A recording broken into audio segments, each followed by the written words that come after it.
Welcome to the Daily Dharma, a gentle podcast where we read a philosophical story every week and reflect on how it relates to everyday life. Our focus is to use Buddhist philosophy to understand the complexity of modern life and find achievable and accessible pathways to peace and happiness.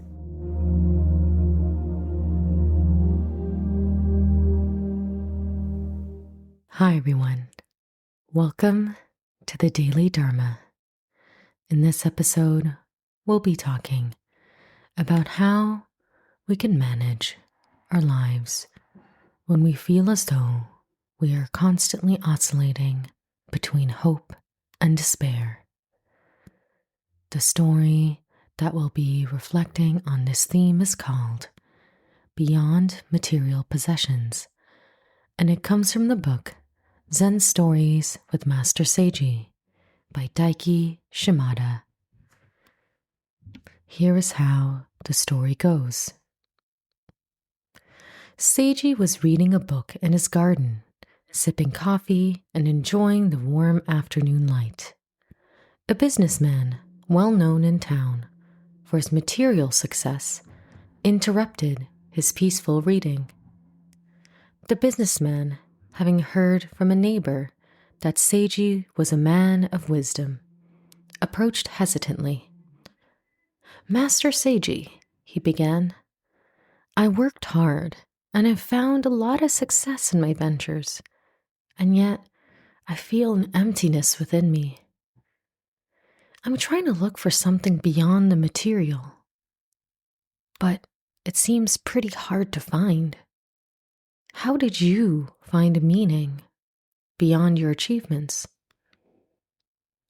Seiji set his book aside and patiently pondered the question and how closely it mirrored his own past. "When I led the media company that I founded, I also believed that success and possessions would fill the void," he shared.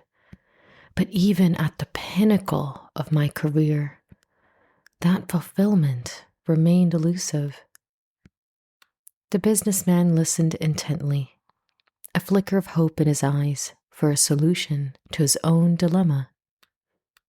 Seiji continued, "So I sold everything, left everything, and I sought solace in a temple, expecting to find all the answers in solitude and meditation. And yet, when I did that, I discovered that my expectations were the very obstacle to my peace. I was seeking contentment in achievements and even in my spiritual practice based on the preconceived notions of what they should bring me." He then sipped his coffee, letting the silence allow his words to sink in.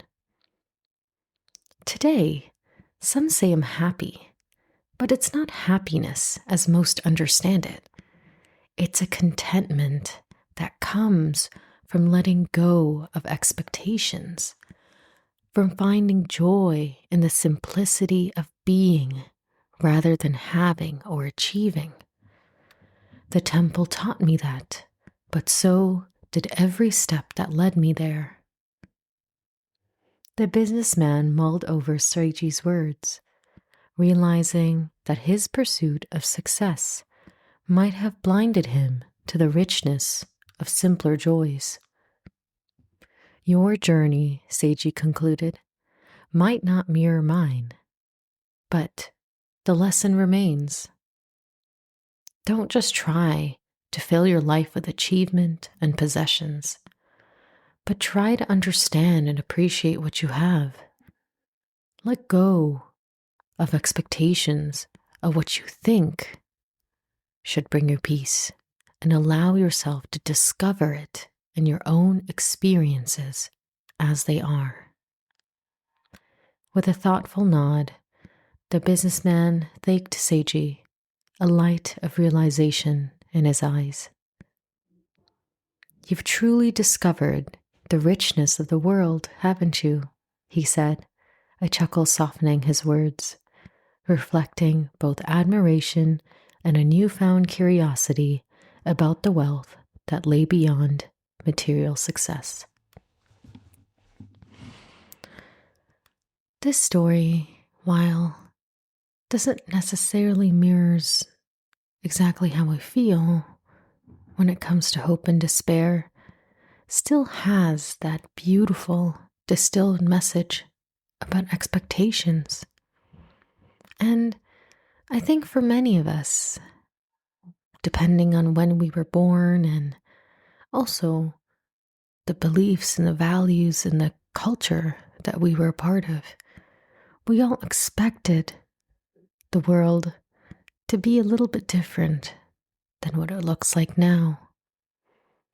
And the thing is, I genuinely believe that if most people were given the choice, that they would choose peace. I genuinely believe that very few people would choose violence, as we're seeing, and it's only those people who never have to be on the front lines, who never have to see such tragedy fall their own family and friends. It's only those people that can easily escalate conflicts.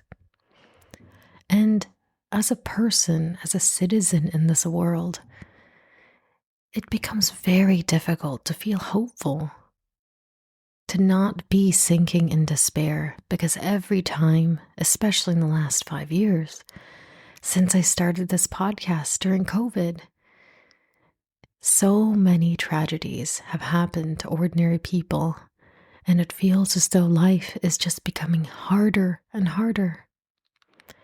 And in reflecting on that today, and kind of feeling a deep sadness for the people that are suffering, I also have to remember that every day that I have is a privilege.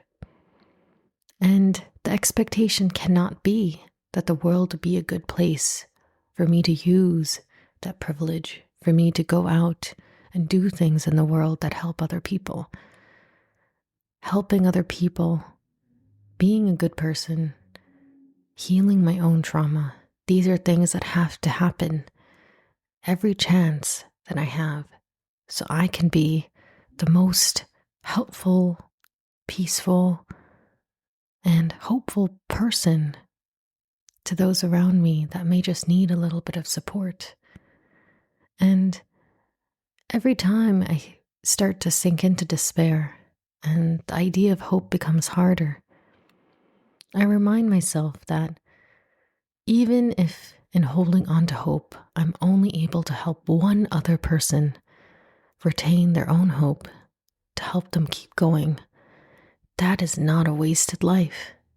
That is a life worth living and well lived. Because hope and holding hope for others, holding on to the dream of peace for all, of a happy life for all, holding on to that, keeping it alive in our heart, perhaps that's not much to many, but that's what I can do. And it's hard because you want, and I personally wish that more people had a life like mine, where I'm not afraid of my basic needs being met. I'm living in a place where there is no war. I wish more people had my life, and I wish I can give that. But for today, what I can do is hold on to that dream and keep it alive in my heart and keep it alive for others. Because I really don't want to live in a world where no one dreams of peace anymore or even remembers what it is. And that's what I think the Peace Walk really did for people, is it reminded people that while all the expectations that we had of the world may be gone, we can still dream, we can still hope, we can still have the peace that we want to see in the world within ourselves. And it may seem like a pointless, worthless pursuit and so much tragedy. And yet, in simply walking through these states and showing people what peace looks like, I think those monks did a great service. They brought so many to tears, including myself. And that alone is an example of how beautiful and powerful the hope and the dream of peace is. And I don't think it's easy to hold this every day. And sometimes you do have to despair. But as Seiji said in the story, we do have to adjust our expectations of the world around us, of the life that perhaps we wanted, but have to change. Even the expectations of the people in our lives. Life is always changing in ways that may really hurt us, may be hard to endure. But if we can allow our hearts and our minds to be flexible, to be forgiving, to be loving to ourselves and those around us, I do think that our spirit finds a way. And in the final thought I wanted to share, I too remember being someone who was very, very consumed with despair early on in my life. But because of the kindness of a few people and my own determination to learn, everything changed for me. And sometimes we are that person propelling change for another. Sometimes we are that hand that reaches out. And so every time I think the world is drowning in war and conflict and tragedy, I remember that there's still kittens being adopted into happy homes. There are still people lending a hand to their neighbors, trying to protect them. There are still parents just simply loving their children with all of their heart, no matter how much hardship they have. And those are beautiful things that are truly life-changing.